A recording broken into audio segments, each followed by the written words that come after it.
We screamed into space and heard the echo. Party, shatter me. 2532, Goblin Armada, Mima's Orbit, Saturn. It's ready, whooped old Nib as he slapped the side of the black metal cylinder, now sporting a few special goblin-made adjustments, a rocket exhaust on the back with stylized flames along the side, as well as a nose colored bright red and decorated with a leering goblin face. About time, Hawk said as he maneuvered the ship behind another cluster of ice. We were starting to run out of cover. The Pegasus had been systematically either breaking up the ice or sending blocks venting off towards Mima's with its main laser cannon. The improvised ice projectiles that had been sent towards the Pegasus had been easily shot down, leaving a fine mist of ice particles between the goblins and the warship. Though it wasn't dense enough to interfere with instrumentation on either side, it did make for a spectacular light show. The goblins had done little else than hide behind ice fragments until there were next to none left. Hawk flicked open a cover of a big red button and jammed his finger down on it. "Eat goblin shaz," he yowled with glee as the antimatter warhead, enhanced by goblin ingenuity, spluttered, ignited, and zipped off towards the Pegasus, revealing a note painted on the side: "Return to sender." 2532, EIC Jailhouse Epsilon, Mima's Orbit, Saturn. Harvey let out a wordless cry as the sword pierced Sue's body. He ran to her, caught her, and cradled her in his arms, ignoring the cold, as she lay motionless staring at the ceiling. "Why?" Harvey said quietly, as he brushed her fine glowing hair off her forehead. Her skin still felt cold to the touch, not unlike a corpse. Gerald leapt back to Harvey's side, clutching a tentacle in his mouth and growling at the monstrous Dimitri. He spat out the rubbery twitching tube and grumbled, "A little help would be appreciated here, boss. This one is a tough one." Dimitri's head cackled silently, when a tentacle grabbed the head and reattached it to the oozing body, letting his laughter ring once again through the observatory. The stumps of where tentacles were once attached to his slimy writhing mass jiggled in time with his laughter. The leering creature's face peeked out at the top of the oozing pile, its pale visage and pointed ears underneath an untouched top hat. "It has begun. There is no stopping it now. Behold! Behold! Behold, hold!" The constant chorus of the inmate sounded off after Dimitri. The azure illumination around Sue was dimming, returning her hair to its original off-white, and with its fading the mob of infected were edging closer and closer. "Shut him up," Harvey breathed through gritted teeth. "Gerald! Make him shut up so I can think." Gerald grinned a grim smile. "You got it, boss." Before he leapt at Dimitri again, simultaneously Dimitri's tentacle stumps erupted in bubbly masses of grey gunk and reformed the previously severed tentacles as if they had never been ripped off. Gerald ignored the tentacles, dodging between the forest of writhing appendages and landing a resounding blow on Dimitri's exposed neck. But this time Dimitri was ready. "Fool me once, shame on you," Dimitri laughed as he caught the canid in a mass of tentacles before he could follow through with his attack. "Shame on you, shame on you, on you." While Gerald held onto the tentacles threatening to squeeze the life out of him, Harvey's attention was focused on Sue. A deep throbbing noise echoed through the chamber. Once. Twice. It was like they were standing in the center of a massive heart, and each throb beat through their very beings. A black smoke rose from the horde, clawing and groaning all around them. The smoke twisted and turned as if it had its own mind and began to converge on Sue, collecting around the sword and flowing into it. The patch of grey on Harvey's forearm peeled off and joined the inky darkness meandering through the air. At first the transfer was slow, but then it picked up speed with each crushing thud that threatened to blow out Harvey's ears. The smoke poured out of the walls, floors, and ceiling, swirling and whirling until it all disappeared into the sword. Gerald was having difficulty covering his own ears in a vain attempt to keep his own sensitive hearing while also contending with the Baron. The writhing mass that was once Dimitri melted and was sucked towards the sword, dragging Gerald along with him, but as the seeping form of the Baron touched the blade, Dimitri was ripped away from Gerald, leaving the canid empty-handed and confused. Dimitri gave a final gurgling laugh. "Finally! Finally! Ah! My goddess!" before he disappeared. "My goddess, goddess," were the final words uttered by the echo as color returned to the cheeks of the gathered throng. An amethyst crystal began to grow where the sword had pierced Sue. It expanded at such a rapid rate that it engulfed the sword and was growing towards where Harvey held Sue. Before it could envelop Harvey, Gerald was there, forcefully separating Harvey from Sue. Gerald's fast reflexes saved him from losing a hand as the purple six-sided crystals completely engulfed Sue's body. The beating sound that reverberated through their souls slowed and stopped. With the last beat, the android's body, still visible through the purple crystals, began to dissolve, breaking apart as if made of sand until only the sword piercing the glowing blue crystal remained. Then those two began to fall apart, the sword flooding the crystal with darkness while the azure crystal left sparkling pinpricks of brilliance throughout. The silence was deafening. In the center of the room now stood a large black crystal that bent the light around it, giving it halo as dark as the void of space. Gerald was still holding onto Harvey's shoulder, but was shaken loose as Harvey realized he had been fixated staring at Sue's transformation. Then a whimpering sounded around them and took on a more lively tone as confused mutterings came from the inmates. Harvey noticed the one Amy called Marcus was regaining his faculties along with the other orange jumpsuit-wearing prisoners. "They must be wondering what's going on," Gerald said, ears drooping. Exhausted from his fight, he began to shrink down to his leaner, less musculed form. His wolf muzzle shrunk back and became human once again, and his claws returned to normal as well. He spat to get the taste of the Baron out of his mouth. "Care to let us all know, boss?" Harvey shook his head as he walked back to the giant node of amethyst crystals and placed a hand against it. It was solid and didn't feel hot nor cold. It felt otherworldly with a presence that made him uneasy even though he knew Sue was inside. Or had been. She was gone now.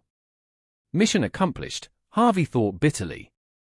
That was one mission he would have been happy to fail. "Boss?" Gerald asked, unusual concern creeping into his voice, though he was still panting from his earlier exertions. Harvey would have answered him, but for a sudden wailing and flashing of lights as his AR filled with warnings and Priority 1 alerts which he quickly dismissed to save himself from the obnoxious noise and dizzying lighting. The message was received loud and clear: the station would self-destruct by being dropped into the nearest star. A little late to defeat the Echo, but EIC was not known for their convenient timing. "Time to go, Mutt," Harvey said, beginning to run towards the nearest exit. Thankfully the path was free of the floating inmates that were still getting their bearings. "This place is going to get very, very hot." "How hot?" Gerald could not help asking. "Only 5,700 Kelvin or so. Plus or minus." "At 100 for Celsius," Harvey answered quickly. "We should arrive in around," Harvey checked the countdown till arrival, "an hour. That should be how long it takes for the NLS to reach the surface of Sol." "What's NLS again?" said Gerald tiredly. "Near light speed," Harvey answered, hurrying along the corridors with Gerald loping after. He noticed some orange-suited individuals previously known as inmates were floating after them, kicking off walls to follow them. They must have overheard the conversation and likewise have worked out that the only way to survive is to use the escape pods before the NLS engine kicked the station to incredibly high speeds. The choice between being flung out of the solar system or burning up in Sol was not a pleasant choice. "So we need a lot of sunscreen?" Gerald half asked. "I am afraid sunscreen won't help. This entire station will be melted down to nothing. That seems overkill. These are anti-echo measures. But we will all likely die from the acceleration first. I doubt they will take the more leisurely route that won't see our brains running out our ears." Harvey breathed slowly as he realized the actual threat to their survival. "Less talk. More running." So they ran and the inmates kept up floating behind them. 2532, EIC Frigate Pegasus, Saturn Space. This was embarrassing, Rayner cursed under his breath again. How could a few goblins riding what amounted to firecrackers stand up to a decorated EIC warship? They had to take care of the shazzing pests before word got out. But before that, they had to obliterate the station. The priority was that damned station. "Fire another antimatter warhead and make sure it doesn't get intercepted this time," Rayner ordered, spit flecking off the corner of his mouth and collecting in his mustache. "This is the last one, Captain," Sil informed, while the rest of the crew were busy trying to end the goblins buzzing around the ice chunks as if they were flies circling Shaz. "End the station now." "Fire when ready," Rayner spat back, not caring if he had to explain how 2 antimatter weapons were used again. Antimatter wasn't cheap and took an incredible amount of time to collect enough for a single warhead. The fact that the near light-speed drives also used antimatter meant it was in high demand, worsening the situation. Rayner did not relish the thought of explaining to the Admiral where 2 warheads went, let alone 1. But Rayner was still certain he could walk out of this with a promotion. As long as the station along with all evidence on it was destroyed. Rayner was still musing about his future rank when the double detonation struck the Pegasus. The charged particle shielding around the ship glowed like an aurora with greenish yellows and blues before the shielding failed, folding in on itself like a tablecloth blown away in high winds. On the bridge, AR devices fizzed and some burnt through while Rayner saw a multitude of flashing pinpricks dance in his eyes. The main screen turned off as did much of the lighting. Outside, the thin veil of erupted ice fragments caught fire, lighting up the space between the goblins and the Pegasus in a spectacularly short-lived curtain of flaming fireworks. The crew whose visors had blown quickly flipped open and pulled out replacements from their protected emergency boxes so that they could see their panels once more. While the lighting flickered to redundant sources, the main screen remained off, making Rayner scream for a status update. The warhead detonated early again, but this was due to collision with another antimatter detonation. Sil informed the ship's captain emotionlessly, "Shields have failed and 40% of the Pegasus has sustained damage to electronics as well as all crew receiving a high dose of radiation, despite the Pegasus's uranium alloy plating. The Goblin's ships, likely due to distance from detonation, are unscathed and fleeing to the Saturn side of Mimas." "The station? What of the station?" Rayner slammed his hand on his armrest with impatience. "Unmitigated disaster. This was all an unmitigated disaster." There, Sil paused for a moment as he took in the readings. "The echo are gone," Captain Grover chipped in excitedly. "There are no signs of them on the station at all." "Are the readings correct? Are our instruments still intact?" Rayner asked, not entirely believing his ears. "Diagnosis reports the instruments are functioning as designed," Sil answered. "There is also the station antimatter drive is engaging." Grover jumped in again, making Sil click his tongue. "They're going to light speed." "The station's defenses have finally begun working then," Rayner breathed, seeing a sliver of a silver lining. "Do we know their destination?" "Right in the middle of the star of this system," Grover answered hastily. "The error margin," Sil began. "Error margin is within tolerances," Grover interrupted a third time, laughing at their luck. "We shall fire at any who attempt to escape the station before it engages," Rayner began, but this time Sil was the one to interrupt him. "Negative," Sil said. "Main weapon and backup are both offline and micro-rocket cannons are not accurate enough at this range." The Goblins had already shown how useless the micro-rockets were at range. "Fire a volley at the escape pod's hangars and then we leave." Rayner stood and stomped off the bridge while shouting, "Grover, you have command. Delete the records of our coming here." "We were never here, understand?" "Yes, Captain."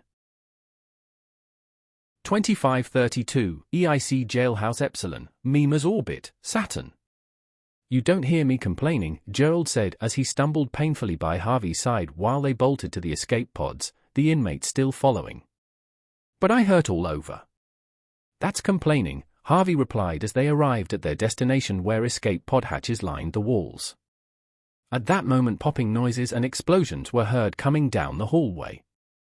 The airlocks between the pods and hallway held, but it was clear that some pods were destroyed. "This way," Harvey led Gerald to the nearest pod and tried yanking at the door, only to find the pod already occupied. Through the small window they saw Amy grin at them, say something, and give them a wave with her fingers as she pulled the release lever. The pod shot out to space with Amy still smugly waving goodbye.